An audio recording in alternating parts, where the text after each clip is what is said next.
But ನಾನು ಹೇಳಬೇಕಾದ್ರೆ ನಾನು ಈ ಫೀಲ್ಡಲ್ಲಿ ಸುಮಾರು ಇದು ನನ್ನ 45ನೇ ವರ್ಷ ವಿಶೇಷ ಮಕ್ಕಳೊಡನೆ. ಯಾಕೆ ಮಾಡೋದಿಲ್ಲ?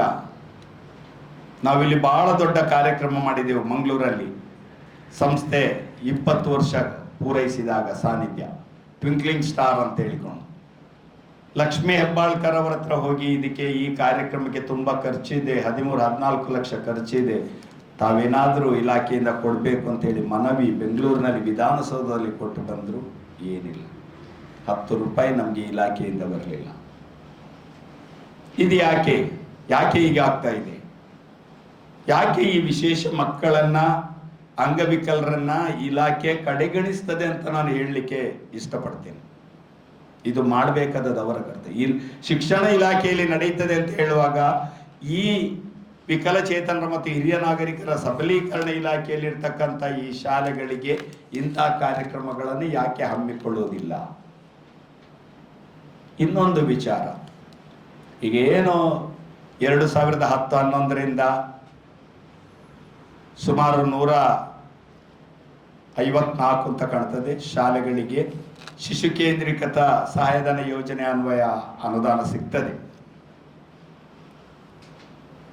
ಆದರೆ 2015-14ರಲ್ಲಿ 25 ವರ್ಷ ಮೀರಿದವರಿಗೆ ಯಾವುದೇ 10 ರೂಪಾಯಿ ಸರ್ಕಾರ ಕೊಡೋಲ್ಲ. ಅವರ ತರಬೇತಿಗಾಗ್ಲಿ ಯಾವುದಕ್ಕೂ ಯಾವುದೇ ರೀತಿಯ ಸಹಕಾರ ಇಲ್ಲ. ನಾವು ಎಷ್ಟು ಅಂಗಲಾಚಿ ಬೇಡಿದ್ರು ಕೂಡ ಆದ್ಮೇಲೆ ಒಂದು ವಿಷಯವನ್ನು ತಾವು ಗಮನದಲ್ಲಿ ಇಟ್ಕೊಳ್ಬೇಕು. ಯಾವುದಾದ್ರೂ ಸೈಕ್ಯಾಟ್ರಿಕ್ ಪ್ರಾಬ್ಲಮ್ ಆರಂಭ ಆಗಬೇಕಾದ್ರೆ ವಯಸ್ಸಾದಾಗ ಪೇರೆಂಟ್ಸಿನ 2ನೇ ಪ್ರಶ್ನೆ, ನನ್ನ ನಂತರ ಯಾರು ಎಂಬುದಕ್ಕೆ ನಾವು ಯಾರು ಉತ್ತರ ಕೊಡ್ಲಿಕ್ಕಾಗುವುದಿಲ್ಲ. ನಾವೊಂದು ಸಣ್ಣ ವ್ಯವಸ್ಥೆ ಮಾಡಿದ್ದೇವೆ, ಒಂದು 30 ಮನೆ ರೂಮ್ಗಳಿರುವಂಥ ವ್ಯವಸ್ಥೆ ಅಡಲ್ಟಿಗಾಗಿ ನಮ್ಮ ಸಾನ್ನಿಧ್ಯದಲ್ಲಿ ಶಾಶ್ವತ ಮನೆ ಅಂತ ಹೇಳಿಕೊಂಡು ಈಗ 3 ಕುಟುಂಬದ ಮಕ್ಕಳವರಿದ್ದಾರೆ. ಆದರೆ ರಾಜ್ಯ ಸರ್ಕಾರ ಏನು ಮಾಡ್ತಾ ಇದೆ? ಏನು ಮಾಡ್ತಿಲ್ಲ. 25 ವರ್ಷ ಮೀರಿದವರಿಗೂ ಕೊಡಬೇಕಲ್ವಾ? ಅವರನ್ನು ನೋಡಿಕೊಳ್ಳೋ ಜವಾಬ್ದಾರಿ ಯಾರು? ಅದರಲ್ಲಿ mild, moderate, severe, profoundly retarded ಇದ್ದಾರೆ. 40-50 ವರ್ಷ ಆದ್ರೆ ಅವರ ದೈನಂದಿನ ಕೆಲಸ ಮಾಡಲಿಕ್ಕೆ ಸಾಧ್ಯ ಇಲ್ಲ. ಶೌಚಾಲಯದ ಕೆಲಸ ಮಾಡ್ಲಿಕ್ಕೆ ಆಗುದಿಲ್ಲ, ಬ್ರಷ್ ಮಾಡ್ಲಿಕ್ಕೆ ಆಗುದಿಲ್ಲ. ಯಾರು ನೋಡಿಕೊಳ್ಬೇಕು? ಇದು ದೊಡ್ಡ ಪ್ರಶ್ನೆ ಇದೆ.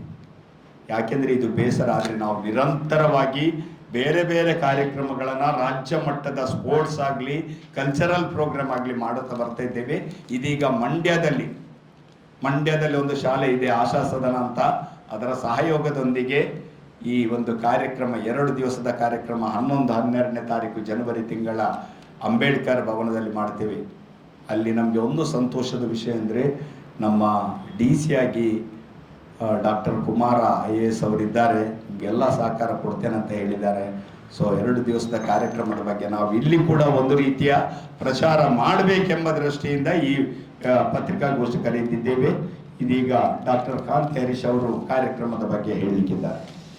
ರಾಜಮೂರ್ತಿ ಅವರು ಉಪನಿರ್ದೇಶಕರು, ಮಹಿಳಾ ಮತ್ತು ಮಕ್ಕಳ ಕಲ್ಯಾಣ ಇಲಾಖೆ. ಶ್ರೀ S. ಕೋಮಲ್ ಕುಮಾರ್, ಜಿಲ್ಲಾ ವಿಕಲಚೇತನರ ಸಬಲೀಕರಣ ಅಧಿಕಾರಿಗಳು, ಮಂಡ್ಯ ಜಿಲ್ಲೆಯವರು. ಅದೇ ರೀತಿ ಶ್ರೀಯುತ ಮೊಹಮ್ಮದ್ ಮಾರ್ಲಾ, ಗೌರವ ಅಧ್ಯಕ್ಷರು ನಮ್ಮ ಸಕಾಡರು. ಶ್ರೀ N. V. ಮೂರ್ತಿ, ಜನಜಾಗೃತಿ ಸೇವಾ ಸಂಸ್ಥೆ, ಮೈಸೂರು. ಅದೇ ರೀತಿ ಆ ಒಂದು ಕಾರ್ಯಕ್ರಮದ ಅಧ್ಯಕ್ಷತೆಯನ್ನು ವಂದನೀಯ ಗುರುಗಳು ಜಾಯ್ಸನ್ ಜೋಸ್ MST ಇವರು ವಹಿಸಲಿಕ್ಕಿದ್ದಾರೆ. ಅವರು ಮಂಡ್ಯದಲ್ಲಿ ಕಾರ್ಯಕ್ರಮ ನಡೀಬೇಕಿದ್ರೆ ಅದರ ಒಂದು ಪ್ರಮುಖ ಜವಾಬ್ದಾರಿಯನ್ನು ವಹಿಸಿಕೊಂಡಂತವರು ವಂದನೀಯ ಗುರುಗಳು ಜಾಯ್ಸನ್ ಜೋಸ್ MST ಅವರು. ಹಾಗೆ ಅವರ ಅಧ್ಯಕ್ಷತೆಯನ್ನು ವಹಿಸಿ ಮೊದಲನೇ ದಿನ ಕಾರ್ಯಕ್ರಮ. ಒಟ್ಟಿನಲ್ಲಿ ಒಂದು 30 ಶಾಲೆಗಳು ಈಗಾಗಲೇ ನೋಂದಣಿಯನ್ನು ಮಾಡಿಕೊಂಡಿದ್ದಾರೆ. 30 ತಂಡಗಳು ಆ ಒಂದು ಜನಪದ ನೃತ್ಯೋತ್ಸವದಲ್ಲಿ ಭಾಗವಹಿಸಲಿಕ್ಕಿದ್ದಾರೆ. 11ನೇ ತಾರೀಕಿಗೆ ಸುಮಾರು ಒಂದು 15 ತಂಡಗಳು ಒಂದು ಸ್ಪರ್ಧೆಯನ್ನ ನೀಡಲಿಕ್ಕಿದ್ದಾರೆ. ಹಾಗೆ 12ನೇ ತಾರೀಕಿನಂದು 15 ತಂಡಗಳ ಒಂದು ಸ್ಪರ್ಧೆಯನ್ನ ನೀಡ್ತಾ ಇದ್ದಾರೆ. ನಾವು ಈಗಾಗಲೇ ಲಾರ್ಡ್ಸ್ ಮೂಲಕ 15 ನಂಬರ್ ಮೊದಲನೇ ದಿನ, ಹಾಗೆ ಸೆಕೆಂಡ್ ಡೇಗೆ 15 ನಂಬರ್ ಅನ್ನ ನಾವು ಈಗಾಗಲೇ ನೀಡಿದ್ದೇವೆ.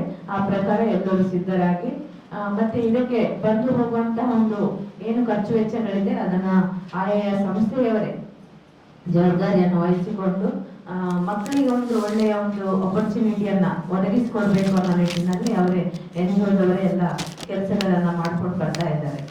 ಹಾಗೆ 2ನೇ ದಿನದ ಕಾರ್ಯಕ್ರಮ 12ನೇ ತಾರೀಕಿಗೆ ಗೌರವ ಉಪಸ್ಥಿತಿ ಶ್ರೀಯುತ ಪಿ ರವಿಕುಮಾರ್ ಗಾಣಿಗ, ಶಾಸಕರು ಮಂಡ್ಯ ವಿಧಾನಸಭಾ ಕ್ಷೇತ್ರ. ಹಾಗೆ ವಂದನೀಯ ಗುರುಗಳು ಸಲಾಸ್ MHD ಪ್ರಬಂಧಕರು, Santhome public school Mandya. ಅದೇ ರೀತಿ ಸಮಾರೋಪದಲ್ಲಿ ಸಂದೇಶವನ್ನು ನೀಡುವಂತವರು ಶ್ರೀಯುತ DD ಕೃಷ್ಣಕುಮಾರ್, ಕರ್ನಾಟಕ ಉಪನಿರ್ದೇಶಕರು, ಆಹಾರ ಮತ್ತು ನಾಗರಿಕ ಪೂರೈಕೆ ಇಲಾಖೆ ಮಂಡ್ಯ. ಹಾಗೆ ಮುಖ್ಯ ಅತಿಥಿಗಳಾಗಿ ನಮ್ಮ ವಿಕಲಚೇತನರ ಸ್ವಯಂ ಸೇವಾ ಸಂಸ್ಥೆಗಳ ಒಕ್ಕೂಟದ ಅಧ್ಯಕ್ಷರಾಗಿರುವಂತಹ HV ಗೋಪಾಲಪ್ಪ ಸರ್ ಅವರು, ಹಾಗೆ ಗೌರವಾನ್ವಿತ ಅತಿಥಿಗಳಾಗಿ ಡಾಕ್ಟರ್ UC ಪೌಲಸ್ ಅವರು, ಸಲಹೆಗಾರರು ಸಕಾಡದ್ದು. ಹಾಗೆ ನಮ್ಮ ಬೆಳ್ತಂಗಡಿಯಲ್ಲಿ ಒಂದು ಸಿಎಂ ಆಶ್ರಮವನ್ನು ಕೂಡ ನಡೆಸ್ತಾ ಇದ್ದಾರೆ.